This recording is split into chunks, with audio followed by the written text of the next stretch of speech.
열왕기상 19장 8절의 말씀입니다.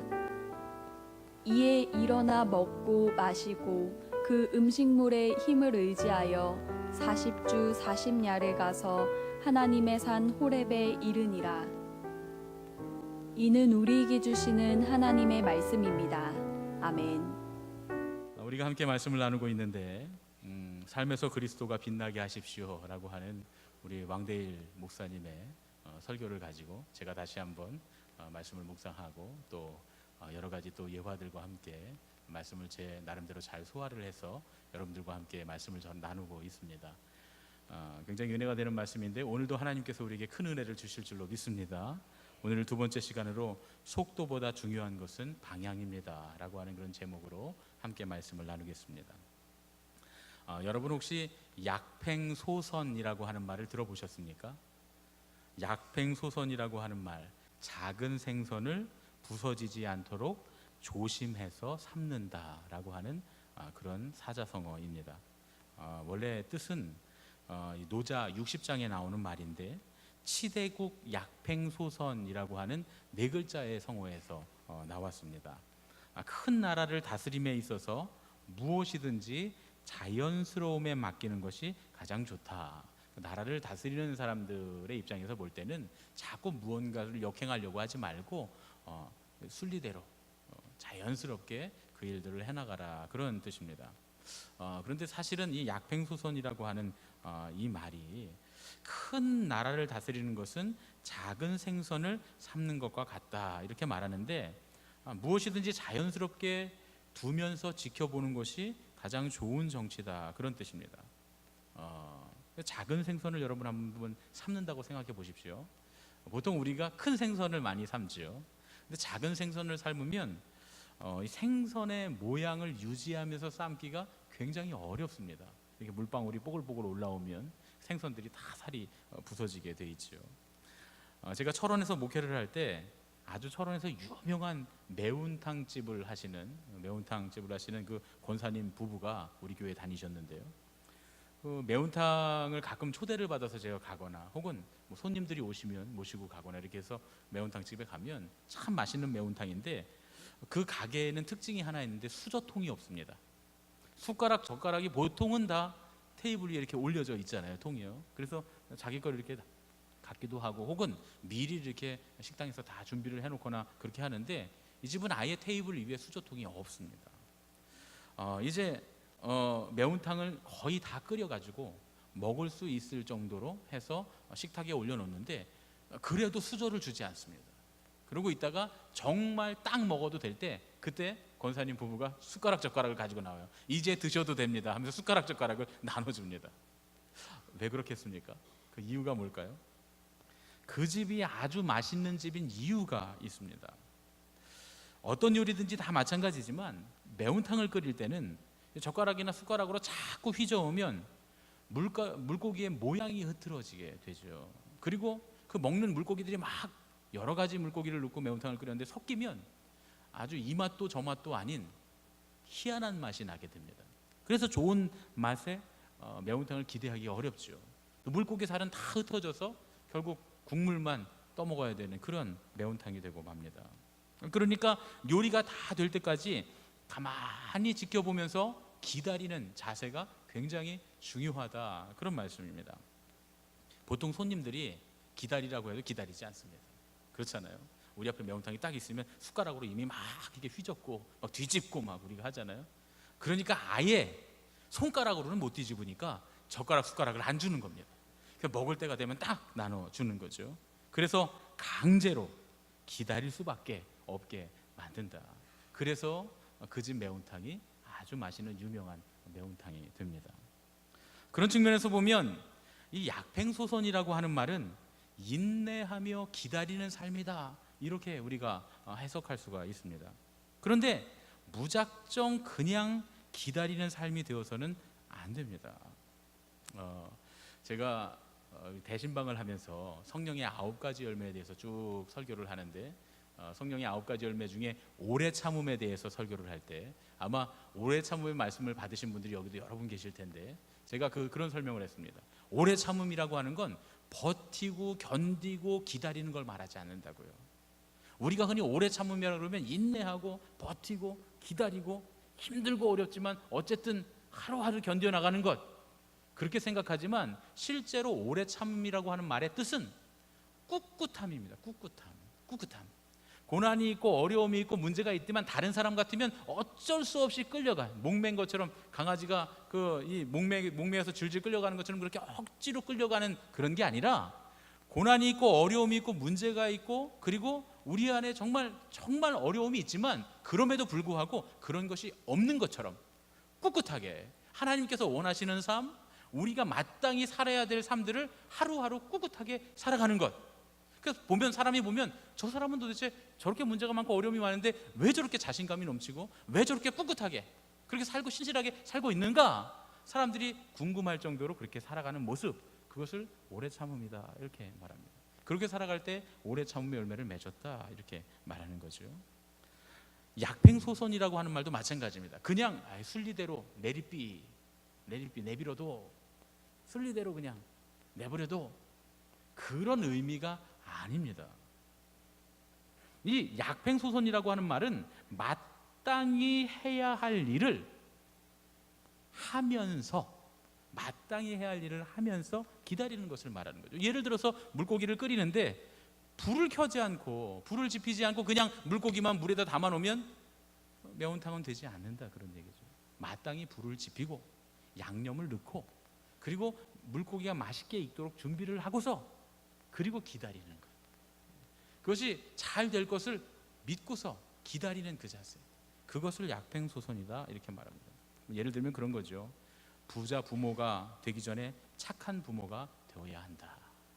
제가 어제 저녁에 어떤 청년과 함께 식사를 하면서 그런 얘기를 나눴어요. 어떤 얘기를 나누냐면 그런 얘기를 하더라고요. 예전에 부모님이 이렇게 돈을 잘 벌어서 나를 좋은 데 과외를 시켜주고 좋은 사람을 만나게 해서 그렇게 할 때는 잘 안 됐다는 거예요. 그런데 자기 몸무게가 한 20kg 가까이 15kg 가까이 빠지도록 그렇게 식당에 가서 아르바이트를 하고 고생을 하면서, 이제 집이 어려워져서 그렇게 고생을 하면서 그렇게 해서 자기가 정말 어렵게 선생님을 구해서 그렇게 배우고 나니까 잘하게 되더라는 거예요. 저희가 다윗과 골리앗에 대한 이야기를 할 때 그런 얘기 했잖아요. 필요에 의해서 배운 것은 강력하다. 여러분 기억하십니까? 내 처음 듣는 얘기처럼 그러시죠? 분명히 이제 필요에 의해서 배운 것은 강력하다, 바로 그런 이야기죠. 그러니까 부모의 자질은 부자가 아니라 부모가 마땅히 해야 될 것은 자녀에게 착한 부모가 돼야 되는 겁니다. 내가 이것도 해주고 저것도 해주고 이것도 해주고 저것도 해주고 다 이렇게 풍족하게 해주면 자녀가 잘 될 것 같지만 그러지 않다는 거예요.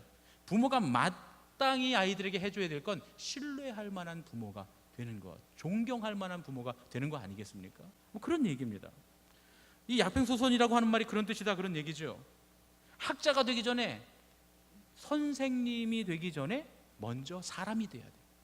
그래야 먼저 사람이 된 그 선생님이 아이들을 가르치면 그 아이들이 사람이 되고 그 사람은 선생님이 아니라 스승님이 될 수가 있는 겁니다. 한 나라의 대통령이 되기 전에 국민의 종이 되어야 되는 것이 마땅하죠. 누군가를 지도하는 지도자가 되기 전에 인자하고 자비로운 사람이 되어야 합니다. 우리가 열심히 복음을 전하는 전도자가 되기 전에 먼저 자기가 그 복음을 받아들인 신앙인이 되어야 되겠죠. 하늘빛 교회의 교인이 되기 전에 먼저 예수님의 제자가 되어야 합니다. Not a fan, 제자입니까? 라고는 책에 읽어보면 그런 이야기가 나옵니다. 예수님을 쫓아다니는 그 많은 군중들, 팬들이 많았다는 거예요. 예수님 팬들이 많았어요. 그런데 그 팬들이 다 제자가 아니라 그런 얘기죠. 팬이 되지 말고 제자가 되어야 한다는 겁니다. 현대 교회 안에도 예수님의 팬이 참 많습니다. 지금 우리 교회 안에도 다 우리는 교회 나왔으니까 교인이죠. 그런데 다시 한번 우리 스스로에게 질문해야 됩니다. 과연 나는 제자인가 말이죠. 교회 와서 교회의 이런 프로그램에 대해서 논하고 예배가 어떻고 뭐 오늘 말씀이 감동적이었느니 이런 것들을 다 논하고 교회의 어떤 행정과 교회 운영과 이런 걸 논하기 전에 먼저 우리가 예수님의 제자인가가 훨씬 더 중요한 일이다, 그런 얘기죠. 제자가 아니면서 교인이 되면 아무 소용이 없습니다. 삶에서 중요한 것은 속도가 아니라 방향이다. 이 말은 얼마나 빨리 해냈느냐, 얼마나 많이 이루었느냐, 혹은 얼마나 큰 일을 했느냐가 아니라 어떻게 그 일을 이루었는가, 무엇을 이루었는가가 훨씬 중요한 일이다. 그런 이야기입니다. 그래서 오늘 우리가 살펴보는 말씀이 열왕기상 19장 8절입니다. 이에 일어나 먹고 마시고 그 음식물의 힘을 의지하여 40주 40야를 가서 하나님의 산 호렙에 이르니라. 엘리야가 갈멜산에서 승리를 거두고 사기충천해서 그렇게 아합 왕의 마차 앞에서 내리는 비를 맞으며 마차보다 더 빨리 뛰어갑니다.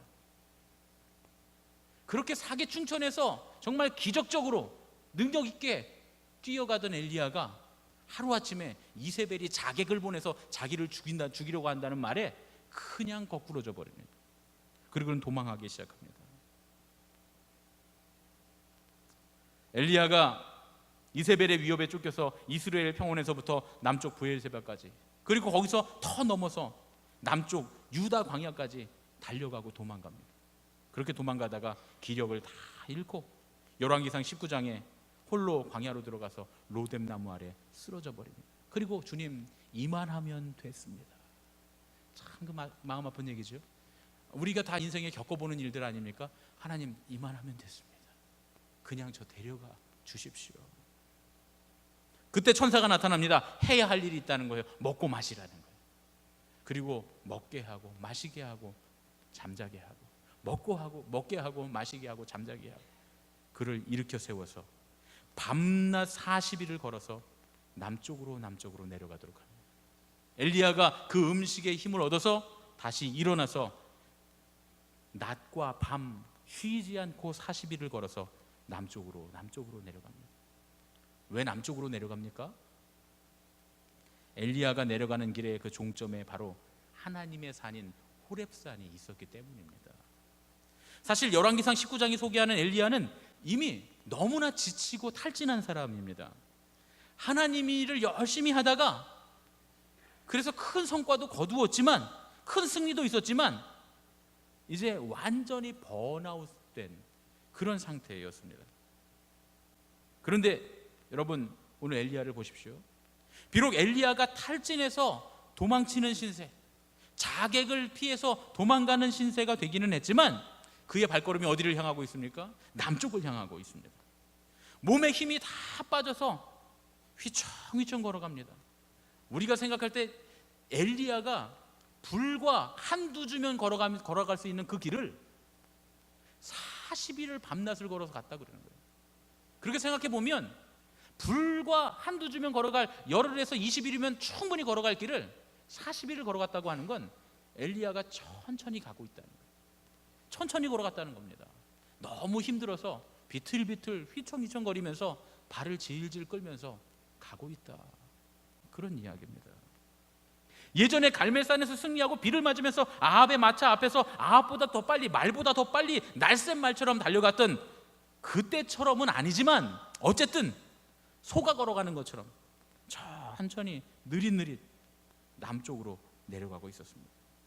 왜냐하면 그 남쪽에 하나님이 계셨기 때문에, 하나님의 산이 거기 있었기 때문입니다.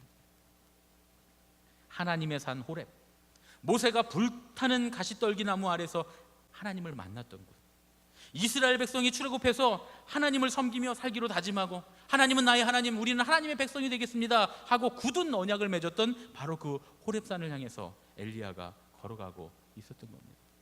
왜냐하면 거기 가면 하나님을 만날 수 있을 것이기 때문에, 하나님께서 하라고 하실 일이 있기 때문에, 하나님 말씀하실 것이 있기 때문에 오라고 하셨으니까 하나님이 계신 곳을 향해 가고 있었던 겁니다.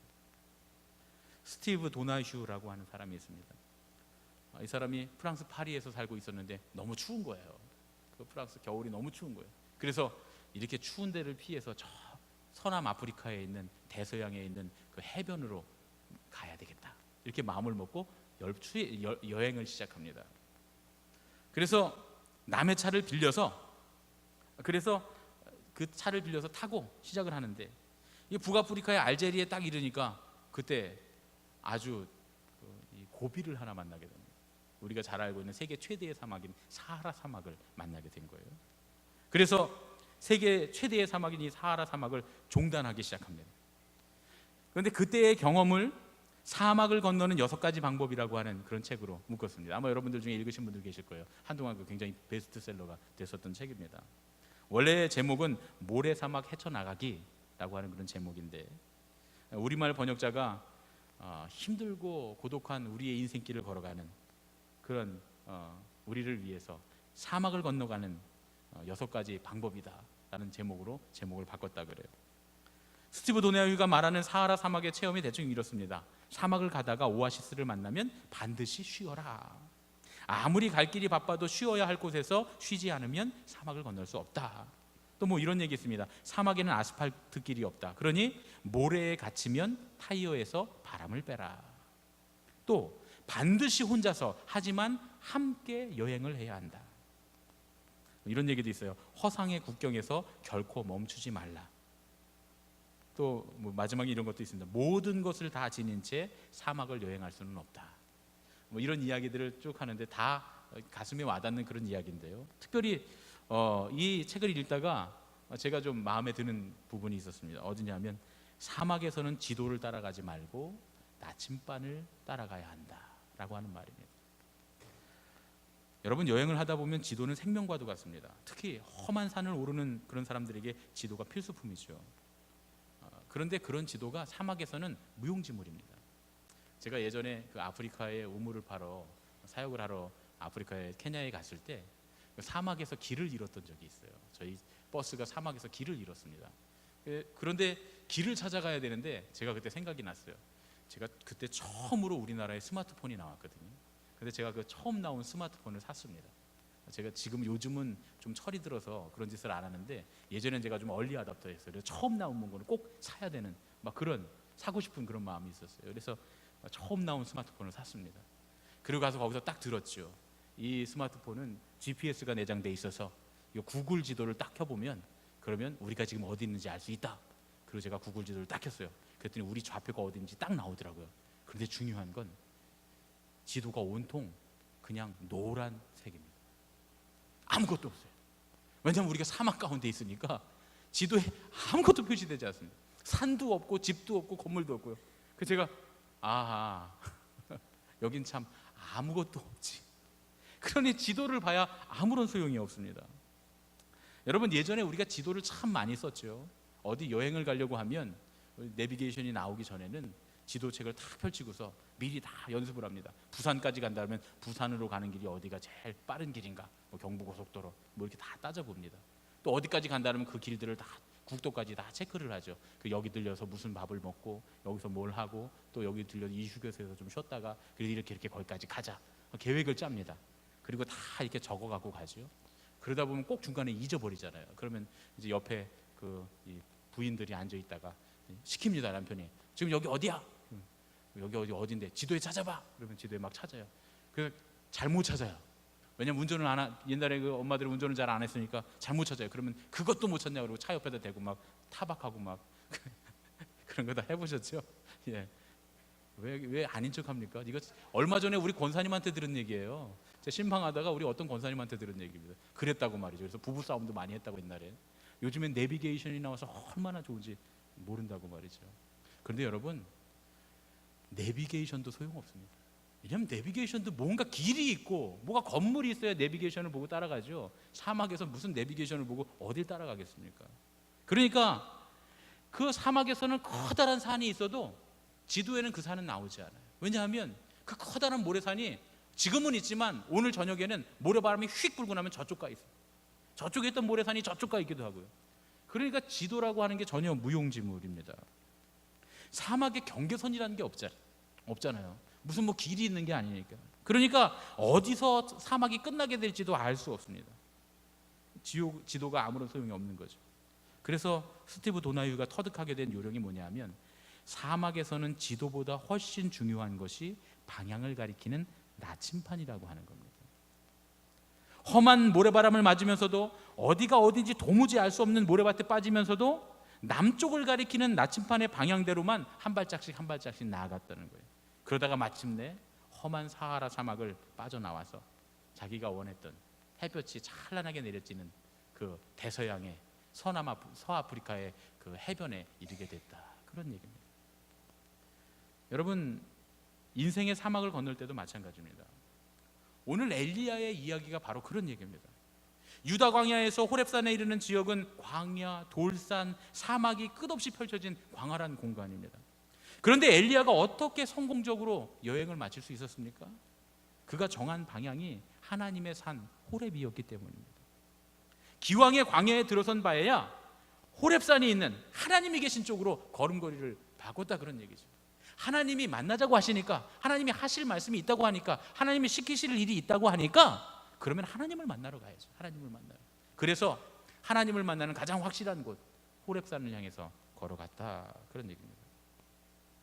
그 결과 밤낮 40일을 40낮 40밤을 걸어서 하나님의 산에 도착하게 되고, 하나님의 산 호렙산에 도착했는데 열왕기상 19장 9절을 보니까 그곳 굴에 들어가 거기서 머물렀다, 이렇게 써 있습니다. 그곳 굴, 거기가 어디냐?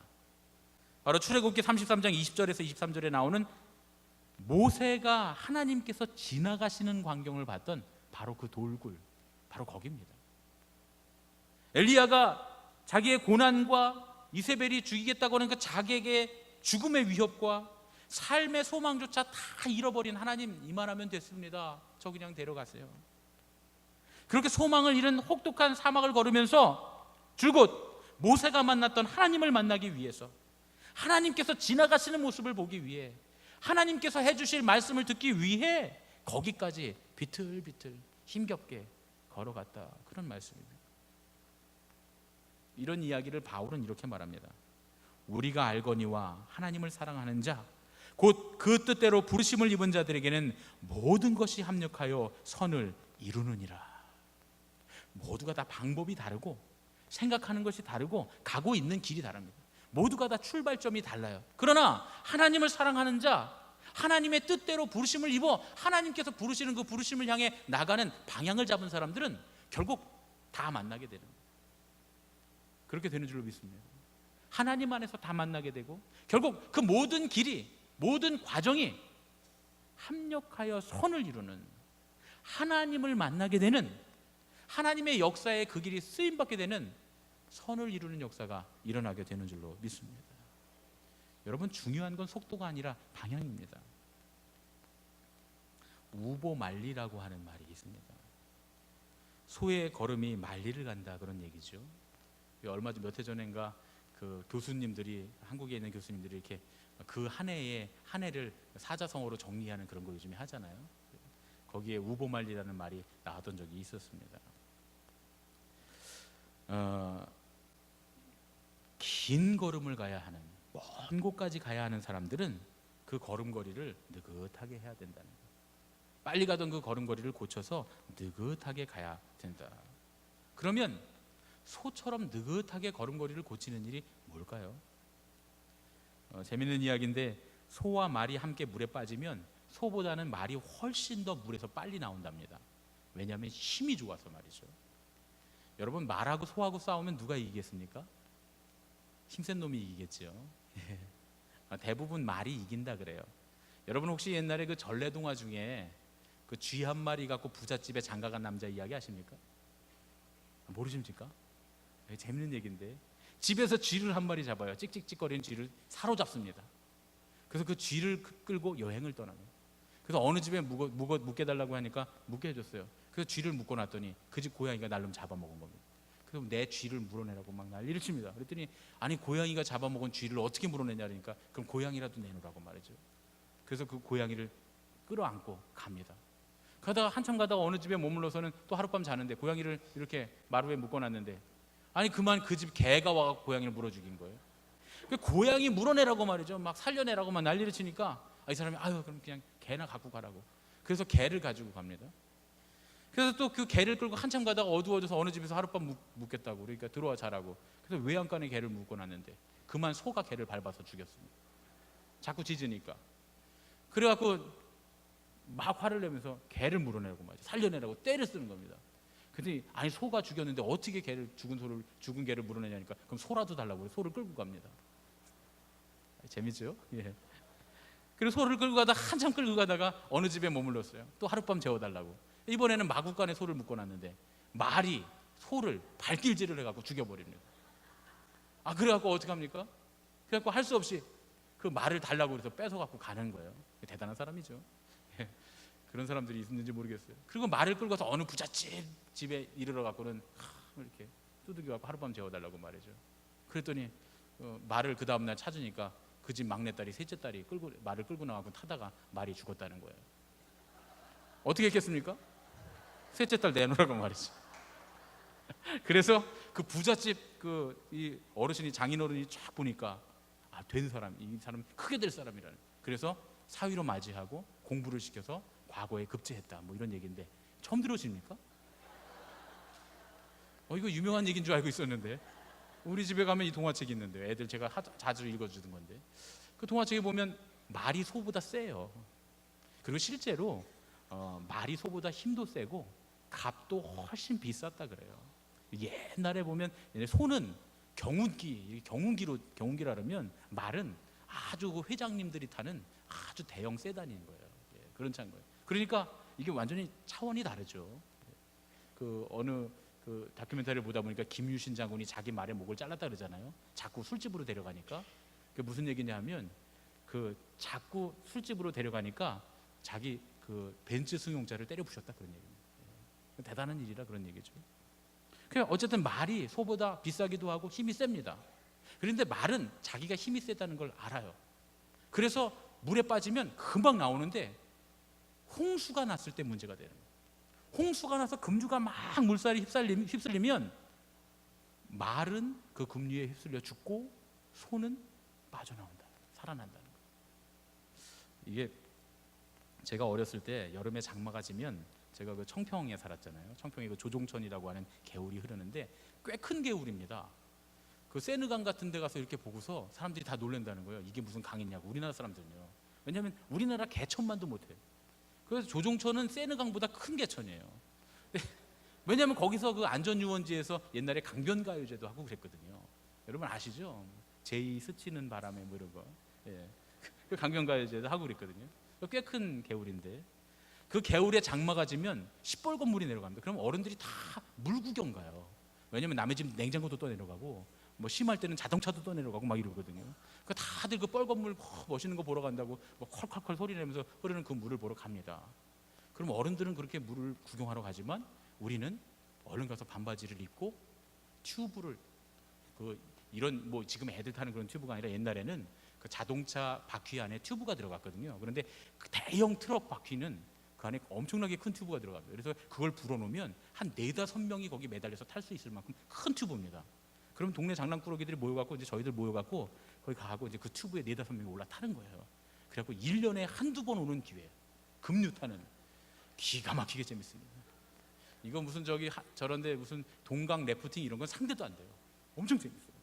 바위 평소에는 이렇게 큰 바위였는데 그 바위 위로 물살이 쫙 막 그냥 소리를 내면서 넘어가면 저희가 그걸 타고 있으면 휙 넘어가면 얼마나 재밌는지 몰라요. 그렇게 확 넘어가요. 그러면 그러다가 보면 한두 명 정도는 뚝 떨어져 나가요. 그러면 어떻게 여러분들 벌써 어머 이러잖아요. 그런데 사고가 한 번도 안 났습니다. 그때 물에 빠져 죽는 애는 하나도 없어요.